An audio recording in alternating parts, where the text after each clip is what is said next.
ओम अज्ञानतिमिरान्धस्य ज्ञानाञ्जनशलाकया चक्षुरुन्मीलितं येन तस्मै श्री गुरुवे नमः। हरे कृष्ण। আজকের আলোচ্য বিষয় আমাদের সাতটা চক্রের সঙ্গে ব্রহ্মাণ্ডের কি সম্পর্ক।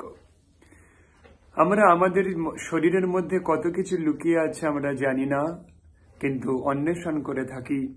ঠিক ওই মৃগ নাভির মতো, মৃগের নাভিতে কস্তুরী তৈরি হয়, তার থেকে সেটা যখন পেকে যায় প্রচন্ড সুগন্ধ সৃষ্টি করে, কিন্তু ওই হরিণ বুঝতেই পারে না যে এই সুগন্ধ ওর নাভিস্থল থেকে উত্থিত হচ্ছে। তো তখন সেই হরিণ পাগলের মতো চারিদিক ছুটতে ছুটতে অবশেষে তার মৃত্যু হয়। আমরা জানি না যে ভগবান আমাদের শরীরের মধ্যে কত কিছু প্রদান করেছেন, শুধু আমরা জানতে পারিনি। সেই জন্য আমাদের আধ্যাত্মিকতায় একটা প্রশ্ন আছে, যাকে বলে অথাত ব্রহ্ম জিজ্ঞাসা। সেই অথাত ব্রহ্ম জিজ্ঞাসার প্রথম প্রশ্ন হচ্ছে, আমি কে? হু আর ইউ? তুমি কে? তো আমরা আমাদের নিজেকে চিনতে পারিনি। আমি কোথা থেকে এসেছি, আমি কোথায় যাব এবং আমার কর্তব্য কি। আমি কে? আমি হচ্ছি ভগবানের অবিচ্ছেদ্য অংশ, তার নিত্য দাস। তো তার নিত্য দাস হওয়ার জন্য আমাদের শরীরের মধ্যে তিনি কিছু পাওয়ার প্রদান করেছেন, যে পাওয়ারটা আমরা ঘূর্ণাক্ষরে কেউ জানতে পারিনি।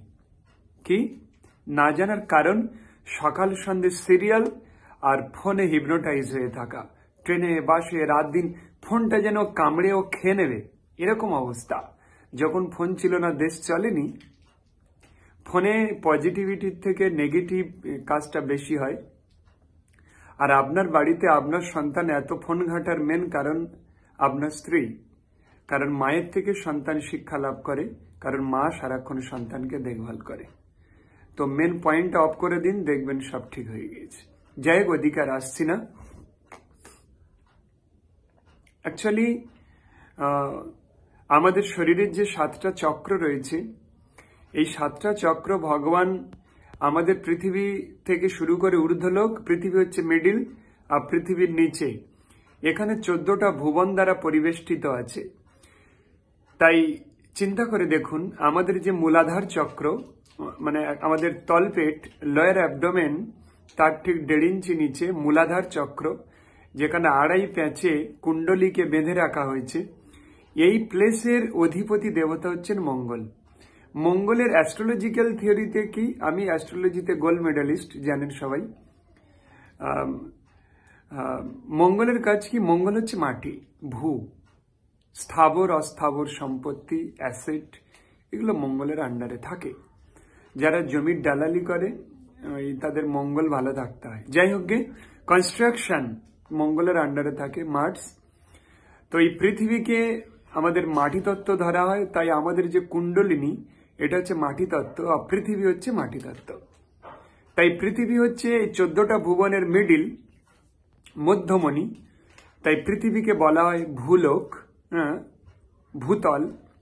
পৃথিবী হচ্ছে মিডিল একটা প্ল্যানেট, মিডিল প্ল্যানেট। এর উপরে রয়েছে ভূ, তারপর হচ্ছে ভূবলোক। ভূবলোক কোনটা? আমাদের ঠিক মনের অবস্থা, যেখানে লয়ার অ্যাবডোমেন, মানে নাভির নিচের পেটটা, তলপেট, এখানে হচ্ছে ভূবলোক, যেখানে আমাদের মন থাকে। মন কিন্তু আমাদের এখানে নেই, এখানে আমাদের আত্মা রয়েছে পঞ্চবায়ুতে। আসছি, আমাদের মন থাকছে লয়ার অ্যাবডোমেন অর্থাৎ স্বাধিষ্ঠান চক্রে, যার রং, এর রং হচ্ছে পিঙ্ক কালার। এর 6টা পাপড়ি, এটা হচ্ছে ভূবলোক। ভূবলোক হচ্ছে আমাদের মাইন্ড, আমাদের মন। আর কুণ্ডলিনী হচ্ছে যেটা, ওটা হচ্ছে 4টে পাপড়ি সমন্বিত ভূলোক, পৃথিবী। ওটা হচ্ছে রেড কালার, ডিপ লাল। আমরা পৃথিবীতে বসে, অর্থাৎ দেখবেন যত সাধনার আসনগুলো কিন্তু লাল রঙের হয় অধিকাংশ ক্ষেত্রে। তার কারণ কি? অধিকাংশ ক্ষেত্রে লাল হওয়ার কারণ হচ্ছে আমাদের পৃথিবী যেহেতু মঙ্গল অধিপত্য করে, তাই এটাকে লালই ধরা হয়, তাই আসনগুলো লাল রাখা হয়। এর উপরে হচ্ছে ভূবলোক, ভুবলোক হচ্ছে পিঙ্ক কালার, মন সফটনেস অবস্থা, পিঙ্ক খুবই সুশোভিত হয় এবং মনের ঔজ্জ্বল্যত্ব বৃদ্ধি করে, মনকে শান্ত রাখে। এটা হচ্ছে পিঙ্ক কালার এবং এটা হচ্ছে ভুবলোক। তাই আমাদের যে গায়ত্রী আহ্নিক যা করা হয় সেগুলো কিন্তু এই পৈতা জড়িয়ে এই নাভিতে রেখে, নাভির নিচের পোর্শনে হাতটা রেখে জপ করা হয়। কেন? ভুবলোককে টাচ করা হলো, আমাদের শরীরের সঙ্গে ঊর্ধ্বলোকের কানেকশনটা বলছি আমি।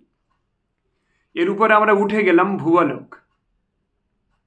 ভুবলোক হচ্ছে মন, যেখানে আমাদের টাচ রেখে আমাদের, এবং এটা আমাদের পেট, লয়ার অ্যাবডোমেন, আমাদের লয়ার অ্যাবডোমেনে ভুবলোক আছে, পৃথিবীর উপরে ভুবলোক, ভুব, তারপরে হচ্ছে স্বর্গলোক, তারপরে উপরে আছে স্বর্গ।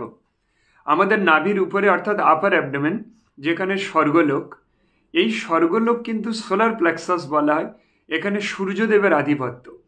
স্বর্গ হচ্ছে একটা টপ প্ল্যানেট, সেখানে প্রচুর সুখ ঐশ্বর্যে ভরপুর। পৃথিবীতে 6 মাস হলে স্বর্গলোকে একদিন হয়। আবার এটা সূর্যের প্লেস, হ্যাঁ।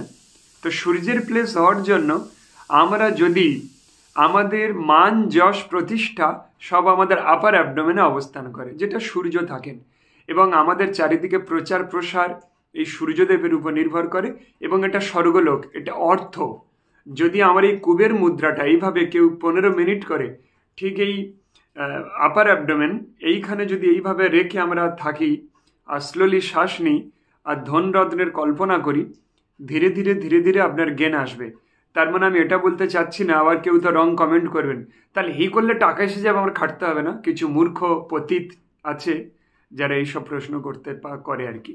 এটা আপনার বিশ্বাসের উপর নির্ভর করছে, আপনি করবেন না করবেন আপনার ব্যাপার। আমি শুধু জানাচ্ছি কোথায় কি আছে। এরারও অনেক সিস্টেম রয়েছে, সেগুলো ভিডিওতে আমি কিভাবে বলবো, অনেক কিছু গুপ্ত বিদ্যা থাকে, সেগুলো চালনা করতে হয়। এর উপরে হচ্ছে আমাদের হার্ট চক্র, যেখানে বিশুদ্ধি চক্র, যেখানে এটা বিশুদ্ধি চক্র, মূলাধার চক্র, স্বাধিষ্ঠান চক্র, মণিপুর চক্র, তারপর অনাহুত চক্র, বক্ষ হচ্ছে অনাহুত চক্র। এই চক্রের রং গ্রিন, এর লর্ড হচ্ছে মার্কারি অর্থাৎ বুধ। এটা হচ্ছে স্বর্গের পরের স্থানটা, ভূলোক, ভুবলোক, তারপর জনলোক। এটা জনলোক, জন মানে কি? প্রচুর জন, লোকজন, অর্থাৎ আমাদের বিজনেসের জন্য প্রচুর জনের দরকার, লোকজনের দরকার, সংগঠনের দরকার। তাই এইখানটা দিয়ে এর হৃদয় হচ্ছে আমাদের বিজনেসের স্থান, তাই বিজনেসের ক্ষেত্রে আমাদের হৃদয়টাকে ইউজ করতে হয়, তার সিস্টেম আছে। এবং এইখানে আমাদের আত্মা অবস্থান করে, প্রাণ অপান ব্যান সমান উদান, এই পঞ্চবায়ুতে আত্মা এখানে অবস্থান করে। জন হলো। এবার মহরলোক, মহর্ষিরা থাকেন এখানে, মহর্ষিরা থাকেন। এর রং হচ্ছে আপনার আকাশী কালার, হ্যাঁ। এখানে একটা চক্র আছে, এটা মহরলোক, আধ্যাত্মিক উপরে উঠছি কিন্তু আমরা, পুরো 7টা লোক আমাদের শরীরে আছে। মহর্ষি, প্রথমে কি হলো? ভূলোক, তার ভুবলোক, তারপর স্বর্গলোক, তারপর জনলোক, তারপর মহরলোক। এখানে জন গেল, এখানে মহরলোক, এখানে মহর্ষিরা থাকেন, ঋষি মুনি ঋষিরা। অর্থাৎ আমাদের স্পিকিং পাওয়ার, যদি আমরা এটার মেডিটেশন করি, তাহলে মহর্ষিদের মতো, ঋষিদের মতো কথায় কথায় সংস্কৃত বলা, শুদ্ধ কথা বলা আমাদের চলে আসবে।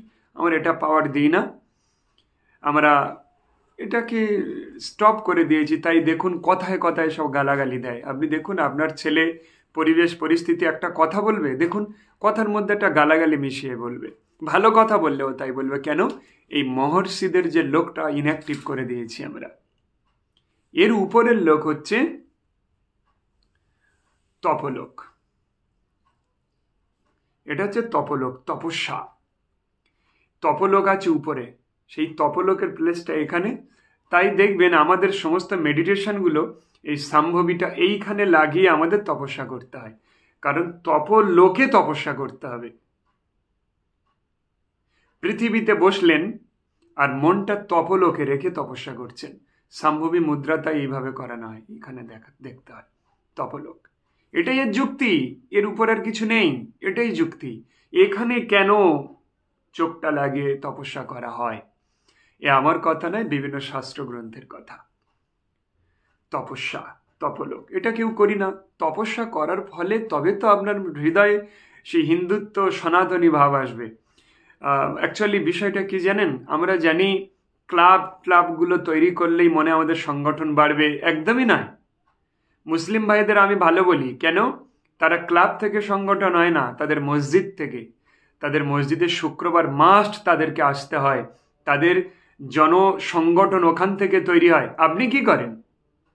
আপনার সন্ধ্যাবেলা ঠাকুর ঘরে তাস খেলেন, ঠাকুর ঘরটা বিড়ি খাওয়ার জায়গা, ঠাকুর ঘরে বসে লুঙ্গি পরে জাল বুনতে হয়। মূর্খ হিন্দু, মূর্খ, সর্বনাশ করেছ নিজেদের জীবনটাকে, কেরাম খেলতে হয়।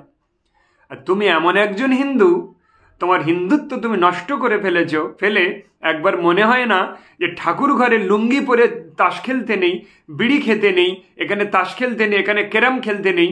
এই বুদ্ধি যেদিন আসবে সেদিন নিজেকে হিন্দু বলবে, তার আগে কখনো হিন্দু বলবে না। হিন্দু জাতির কলঙ্ক তোমরা। তোমার সংগঠন কিভাবে হবে? সংগঠন ধর্ম থেকে তৈরি হয়, ক্লাব থেকে নয়। বিভিন্ন জায়গায় প্রচুর ক্লাব আছে, ওখানে মারামারি, গন্ডগোল আর প্রতিবেশীদের সমস্যা হয়। দু একটা ভালো আছে, থাকবে দু একটা, কিন্তু দেখুন যেখান থেকে ধর্মস্থান যেখানে আছে, দেখুন সেখান থেকে সংগঠনটা কেমন বাড়ায়। দেখুন ইসকনে, দেখুন সংগঠনটা কিরকম বেড়েছে। দেখুন তাদের মধ্যে না মারামারি, হানাহানি, কাটাকাটি আছে। হ্যাঁ, বাংলাদেশে হয়েছে, ব্যতিক্রম দু একটা থাকতে পারে, সে অন্য দলেরা তাদেরকে এইভাবে সংগঠনটাকে নষ্ট করেছে গন্ডগোলে। যাই হোক, তপস্যা, এটা তপলোক। তারপর হচ্ছে সত্যলোক, যেখানে ব্রহ্মাজি থাকেন, 1000 পাপড়ি বিশিষ্ট। এখানে 2টো পাপড়ি তপস্যা স্থান, আর এখানে 1000টা পাপড়ি বিশিষ্ট গোল্ডেন কালার একটা পদ্ম উপরের দিকে আছে, যেখানে ব্রহ্মাজি থাকেন। অর্থাৎ তোমার শরীরে তো এই 7টা লোক রয়েছে, ভুব স জন ম তপ সত্য। পৃথিবীর উপরে 7টা লোক রয়েছে, যে 7টা লোক তোমার শরীরে রয়েছে। তুমি ইচ্ছা করলে কুণ্ডলিনীর মাধ্যমে এই সহস্রার ভেদন করে তুই ভগবত ধামে চলে যেতে পারো। এইখান থেকে সহস্রার ভেদন করলে ভগবত ধামে চলে যাবে, অর্থাৎ সত্যলোক পর্যন্ত ক্রস করে তুই ভগবত ধামে চলে যেতে পারবে। তার জন্য তো কিছু রুলস আছে। এই পৃথিবীতে কখনো তুমি ভালো করতে পারবে না। আমরা চেষ্টা করব অন্যায়ের বিরুদ্ধে লড়াই, যুদ্ধ, কিন্তু কলিযুগের যে বৈশিষ্ট্য তুমি তাকে কখনো এড়াতে পারবে না। কলিযুগে এরকম দেশে দেশে হানাহানি, ভাইয়ে ভাইয়ে হানাহানি, কাটাকাটি, গন্ডগোল, অশান্তি, ঝামেলা, এ হচ্ছে পদম পদম যদ বিপদম। এ হচ্ছে কলিযুগের কি বলে নীতি, বৈশিষ্ট্য, ক্যারেক্টার। এটাকে কাককে ময়ূরের পুচ্ছ পরিয়ে কিভাবে তাকে ময়ূর তৈরি করবে? কিন্তু বাঁচার জন্য লড়াই করতে হবে। কিন্তু তার মানে এটা নয় যে তুমি কাককে ময়ূর বানিয়ে ফেলতে পারো, কখনোই নয়। হয়তো 10 মিনিটের জন্য তৈরি হবে ময়ূর, তারপর সব খসে পড়ে যাবে, এরকমই। তাই এই কলিযুগে তোমার একটাই কাজ, ধর্ম করা, সিস্টেমেটিক। তুমি নিজে কি করছো ওটা ধর্ম নয়, না। ধর্ম নামে এই জগতে যত কিছু চলে, ভাগবত কহে তা পরিপূর্ণ চলে। তুমি কি বলছো তা ধর্ম নয়। বর্তমানে অনেক মূর্খ বৃদ্ধ ব্যক্তি আছে যারা নিজে নিজে ধর্ম তৈরি করে, না, ওটা ধর্ম নয়। ধর্মশাস্ত্র কি বলছে? ধর্ম কি? সাক্ষাৎ ভগবত প্রণীতম। ধর্ম সাক্ষাৎ, ধর্ম কি? ভগবান যা বলছেন সেটাই হচ্ছে ধর্ম, সাক্ষাৎ ভগবত প্রণীতম। তাই আমাদের একটা বিশেষ কোর্স চলছে, যে কোর্সে এই বিষয়গুলো বিধিবদ্ধভাবে শেখানো হচ্ছে, যাতে তার ধর্ম, কর্ম, তার জীবন, তার অনাবিল আনন্দ, তার শরীরের 7টা চক্রের জ্ঞান, ওই চক্রের সঙ্গে কানেক্ট, ওই লোকের সঙ্গে কিভাবে কানেক্ট করতে হবে তার নিজেকে। স্বর্গলোকের সঙ্গে কানেক্ট করলে তোমার ধন আসবে, ভুবলোকের সঙ্গে কানেক্ট করলে মাইন্ড ভালো থাকবে, তোমার জনলোকের সঙ্গে কানেক্ট করলে তোমার হার্ট চক্র, তোমার অর্থ উন্নতি বাড়বে, তোমার এই গলার চক্রের সঙ্গে এই গলার চক্রের সঙ্গে যদি তুমি কানেক্ট করো, তাহলে তোমার ধ্যান শক্তি বাড়বে, মহর্ষিদের সঙ্গে কানেক্ট হয়ে যাবে, যেখানে মহরলোক। তপস্বীদের সঙ্গে কানেক্ট করলে, তপলোকের সঙ্গে কানেক্ট করলে তুমি তপস্বী হয়ে যাবে, জীবনে শান্তি আসবে, ভদ্রতা আসবে, জ্ঞান আসবে। আর ব্রহ্মলোকের সঙ্গে কানেক্ট করলে তুমি ওই স্তর ভেদন করে এই জগতের তো নিচে থেকে এই সুখগুলো পেয়ে গেলে অবশেষে এই সহস্রার ভেদন করে ভগবত ধাম চলে যাবে। ন তদ ভাষাইতে সূর্য ন শশাঙ্ক ন পাবগো যদ গত্য ন নিবর্তন্তে তদ্ধাম পরমং মম। গীতায় ভগবান বলছেন, যদি কেউ আমারই ধামে একবার আসে, তাহলে এই পৃথিবীতে পুনরপি জনমং পুনরপি মরণম জননী জঠরে পুনরপি শয়নম, তাকে আর এই মাতৃগর্ভে আসতে হয় না, তাকে আর মরতে হয় না। সে অনাবিল আনন্দ নিয়ে, অক্ষত বার্ধক্য নিয়ে, অক্ষত যৌবন নিয়ে সে ভগবত ধামে চিরকালের জন্য স্টে হয়ে যায় তার। আর এখানে আসলে এখানে সূর্যচন্দ্রের আলোর প্রয়োজন হয় না, এখানে আমাদের দিব্য শরীর থেকে দিব্য আলোকে আলোকিত হয়ে জগৎ উদ্ভাসিত করে রাখে। যাই হোক, এর একটা কোর্স চলছে আমাদের, যাকে আমরা নাম দিয়েছি ইনার ব্যালেন্স। ইনার ব্যালেন্স আমাদের শরীরের এই চক্রগুলোকে ওই চক্রের সঙ্গে কানেক্ট করিয়ে একটা ব্যালেন্স দেয়া হবে, যার ফলে তোমার জীবন ধন্য হবে। তুমি ঠিক করো কি করবে। তুমি অধপতিত হিন্দু হবে, না একটা সুরক্ষিত জাতি, ধর্ম অর্থ কাম সমস্ত কিছু পাবে, ধর্ম পাবে, অর্থ পাবে। এই কোর্সের মাধ্যমে সমস্ত কিছু লাইফের তোমার সব কিছু খুলতে থাকবে। তুমি দেখো কি করবে। 3 মাসের কোর্স তোমার উপরে ছেড়ে দিলাম। হরে কৃষ্ণ।